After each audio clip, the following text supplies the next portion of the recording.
One question I wanted to make sure to ask is for veterans. As you mentioned, you were the first veteran to go through the Apprenti program in Delaware. What would you like employers to know about the importance of creating inclusive apprenticeships, specifically for veterans? Welcome to the Workology podcast, a podcast for the disruptive workplace leader. Join host Jessica Miller-Merrill, founder of Workology.com, as she sits down and gets to the bottom of trends, tools, and case studies for the business leader, HR, and recruiting professional who is tired of the status quo. Now here's Jessica with this episode of Workology. This episode of the Workology podcast is powered by the Partnership on Inclusive Apprenticeship, or PIA. PIA is funded by the U.S. Department of Labor's Office of Disability Employment Policy, or ODEP. In November of 2020, ODEP launched PIA to ensure all apprenticeship programs are inclusive and accessible to people with disabilities. PIA collaborates with employers and apprenticeship programs to help meet employer talent needs and enable people with disabilities to benefit from apprenticeships that increase their opportunities for lifelong access to high growth and high demand jobs. The Workology podcast is sponsored by Upskill HR and ACE, the HR exam. These are two training and development programs that Workology offers. And before I introduce our guest today, I want to hear from you. Please text the word podcast to 512-548-3005 to ask questions, leave comments, and make suggestions for future guests. This is my community text number, and I want to hear from you. Today, we are joined by Kristin Strand. She's the Associate Consultant at Barr Advisory and participant in Apprenti's Tech Apprenticeship Program. Kristin is an Army veteran and was referred to Apprenti by the Department of Labor. She completed her one-year apprenticeship in cybersecurity in May of 2022. Kristin, welcome to the Workology podcast. Thank you. Let's jump in and talk about your background and what led you to seek an apprenticeship, specifically in IT. Sure. So I was originally a math teacher. I got my bachelor's degree in math from Virginia State University, and I was a math teacher for 6 to 7 years. And I wanted to pursue a career in IT specifically because I felt that it would still be a rewarding career like teaching is, and also a stable field like teaching is as well. And of course, I also wanted to make more money than I was as a teacher.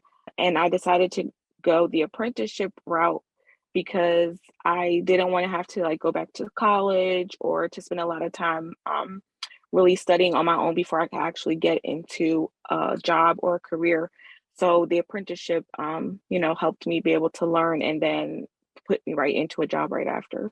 I love that. And I hate that we had to have you leave the teaching profession, but I absolutely understand. More income opportunities, probably more flexible schedule for you. I remember when we talked in the prep call, you're remote. So that also allows you to be able to be home and be present too. Yeah. Let's talk a little bit about your background as an IT specialist in the military and what experience you gained there. Yeah, so in the military, my IT experience was more in line with an internet service provider. So as if I was Xfinity or Fios, we mostly set up satellites and provided internet service to whoever was in our operating area, wherever we were assigned at the time.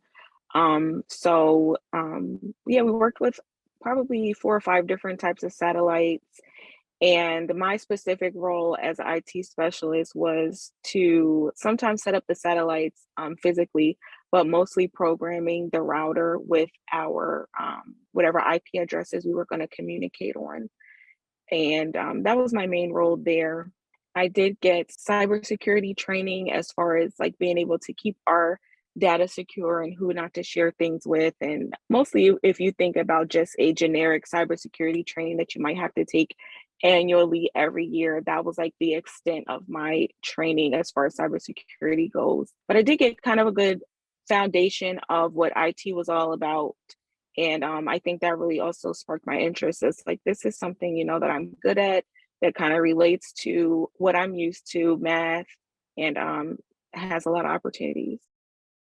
Let's talk about how you found Apprenti and how did you work with them to find your apprenticeship, and maybe talking about the process to be able to do that. Sure. So I love talking about Apprenti because I tell everyone that it literally changed my life. But I want to say probably around 2018, I really started wanting to get into IT in the civilian side, for those same reasons that I talked about at the beginning. Wanted to, really change my life, make more money, have more flexibility, and kind of broaden my options as far as work went. And so I was looking into different things, trying to do some training through the military. And I got connected to the Department of Labor. My mom actually had some contacts there. And she was telling me about programs that they had. And, especially if you are either underemployed or you're looking to change your career, and veterans, they really work with you and they have so many programs. So I went to the Department of Labor and I got referred out to Tech Impact, and this was through Delaware. And then from Tech Impact, they connected me with Apprenti. And Apprenti actually brings you on already having your job offer in place. So you don't have to worry about any of that. Like that's the stress of finding a place to do your apprenticeship is off of you, and you just focus on learning and getting your certifications. I love that. And I didn't realize that Apprenti was organized in such a way. What a great peace of mind. You walk into a program already knowing that you have a job at the end. So like you were saying, you can just focus on the certifications and learning in the best way so that you can show up to that job and be able to really hit the ground running.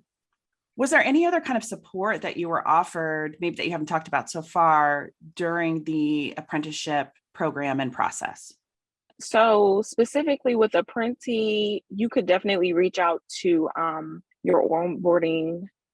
I guess I'm not sure what they called it there, but whoever onboarded you, you could definitely reach out if you have questions about like training or if you needed certain equipment. I know there was a point where we reached out, the cohort that I was with, we reached out to Apprenti to tell them that we would like to get some funds for an extra training. And they kind of processed it, talked about it, and they did. They were able to approve that for us to let us pay for training through Udemy with, I think his name was Jason Dion. So that those types of things, they really were all about, training you and making sure that you just weren't this person that just walked off the street. We're going to throw you in a job. You actually knew at least at a baseline, kind of what was going on and some good training there. As far as throughout my entire apprenticeship, I could definitely reach out to the Apprenti team. I did get transferred over to the Kansas City team just because I started working for Barr, which is based out of Kansas City, but still the same thing. I had to reach out to them to get my veterans benefits activated once I started on the job training. And I think I was their first veteran. So that process wasn't as smooth, but they still put just as much, care and effort into making sure that it got taken care of. And that was appreciated. And now for the next veteran, they already know what to do. So that's good as well. Let's think about maybe you talking to another student or somebody who's interested in Apprenti and the apprenticeship program. What can you share maybe that you wish you would have known before you began this process? I think I would have did a little bit more research just because now I'm trying to get into software development, software engineering.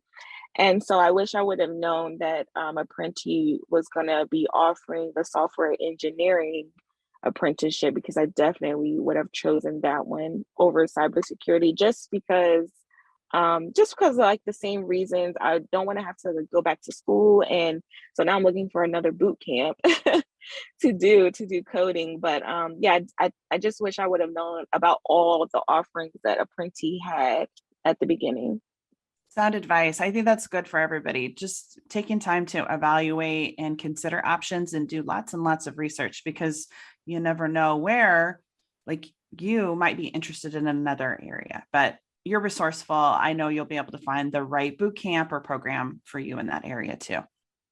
Let's take a reset. This is Jessica Miller Merrill, and you are listening to the Workology podcast, sponsored by Upskill HR and Ace the HR Exam. Today, we are talking with Kristin Strand. She's an associate consultant at Barr Advisory, and this podcast is part of a series powered by the Partnership on Inclusive Apprenticeship, or PIA. Just a quick note, I want to hear from you. Shoot me a text. Text podcast to 512-548-3005. That's 512-548-3005 to ask me questions, leave comments, and make suggestions for future guests. Let's get back to the interview. This episode of the Workology podcast is part of a new podcast series powered by the Partnership on Inclusive Apprenticeship, or PIA. PIA is funded by the U.S. Department of Labor's Office of Disability Employment Policy, ODEP. ODEP launched PIA to ensure all apprenticeship programs are inclusive and accessible to people with disabilities. PIA collaborates with employers and apprenticeship programs to help meet employer talent needs and enable people with disabilities to benefit from apprenticeships that increase their opportunities for lifelong access to high-growth, high-demand jobs. Can you tell us about your current role at Barr and about the work that you do now? Sure. So at Barr, I'm currently an associate cybersecurity consultant. And what I do is mostly auditing information systems, but also some consulting about, best practices in the cybersecurity world and in the cybersecurity field. So in that auditing process, we are having meetings with clients, looking at their systems, basically testing them against whatever standard they have requested. So at Barr, we're right now testing against like SOC 1, 2, and 3, FedRAMP, ISO 27001. And we gather basically proof of the things that the client is telling us are true about their processes and controls that they have in place. And we put that evidence together and say, put the report together according to whichever standard. And we say, these are the things that we looked at. This is how their processes, their systems meet these standards, and whether or not on a whole level, they meet the general standard of, whichever they're testing against. And that's mostly what I do on a day-to-day basis. I think it's so fascinating. Just if you think about how much of our work is online and the growth of e-commerce because of the pandemic or otherwise, and then so many of us working from home and relying on the internet and online communities, things to be able to drive engagement, productivity, business, whatever it is. The global cybersecurity market is just booming, and it has an annual growth rate of 12%. This is from this year all the way to 2030. So I think you're in the right place and hopefully got some good training and skill development to really be able to, if you want, really grow in that career. One question I wanted to make sure to ask is for veterans. As you mentioned, you were the first veteran to go through the Apprenti program in Delaware. What would you like employers to know about the importance of creating inclusive apprenticeships, specifically for veterans? Well, I think first and foremost, I would like employers to know that veterans are so such a versatile group. We have so much training. We're kind of used to just going with the flow. So I feel like sometimes we can kind of fall to the wayside, be forgotten about because we're, especially as a soldier, looked at as like this strong person, you're defending the country in whatever role you have. But I think it's also important to know, that we also are needing support. We transition from the military, which they basically, they make sure you have everything that you need in the military. They train you, they tell you where to go, they tell you how to do it. So sometimes when you're transitioning, to the civilian side, it's kind of, you have to learn all over again, how does this stuff work? Because it's not as much so strict when you're on the civilian side. So I definitely want employers to know that veterans might need a little more time, but we're literally trained to learn fast, to adapt quickly. And just from a teaching standpoint, most people learn best by just getting in on the job and learning it as they go anyways. So I think that's the value in apprenticeships. You really can take a person and kind of mold them to your company. You know, a lot of the time the apprentice hasn't really had experience in what you're doing, or even if they have, not necessarily at your company. And I know for me, I was a blank slate for Barr. And the only way I know auditing is how they do it. And I think that sets me apart from other people at the company who kind of maybe were set in their ways from before, you know, and they're like, well, I'm used to doing it this way. And it's kind of hard for them to change over to the way of Barr. But I don't have that problem. I don't have those biases. I'm there to, you know, get the job done, to learn. And I think that kind of sets us apart.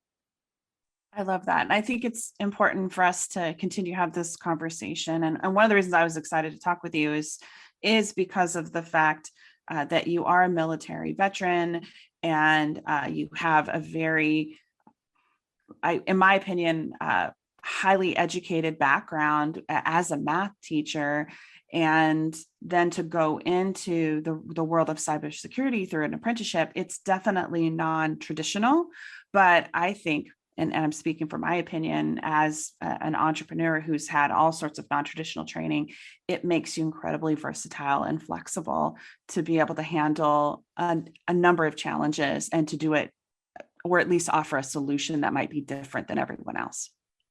Absolutely.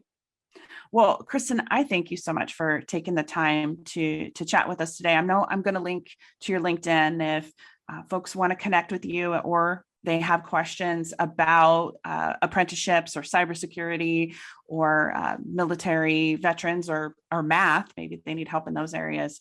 That you're the person with all the answers. So I really appreciate you talking to us today. Thank you so much. This is such an interesting area of focus for HR professionals, especially those who have helped support mentorship and apprenticeship programs in our own careers. That has been such an important part of my career, and it continues to be. I think it's important to be able to hear directly from someone who is participating in a program like Apprenti's apprenticeship program. It is so valuable, and I thank Kristin for taking time out of her schedule to talk with us about her experience today. I don't think that often enough we sit down with members of our workforce, and I mean people outside of our businesses, to talk to them, get to know them. It's something we should do more of. It's important to connect and learn with people and from people outside of our organization. This helps us to be introduced to new ideas, new people, and new programs like apprenticeships. These are such great ways to work with new talent pools, drive qualified candidates, and engage new employees, bringing them into our workplace. Before we go, I want to thank PIA for being our podcast sponsor, and Upskill HR and ACE the HR exam, two programs that Workology offers for HR professional development. I also want to hear from you. Shoot me a text. Text the word podcast to 512-548-3005. You can ask me questions, leave comments, and make suggestions for future guests. This is my community text number, and I want to hear from you. This podcast is for the disruptive workplace leader who's tired of the status quo. My name is Jessica Miller Merrill, and until next time, you can visit Workology.com to listen to all our Workology podcast episodes.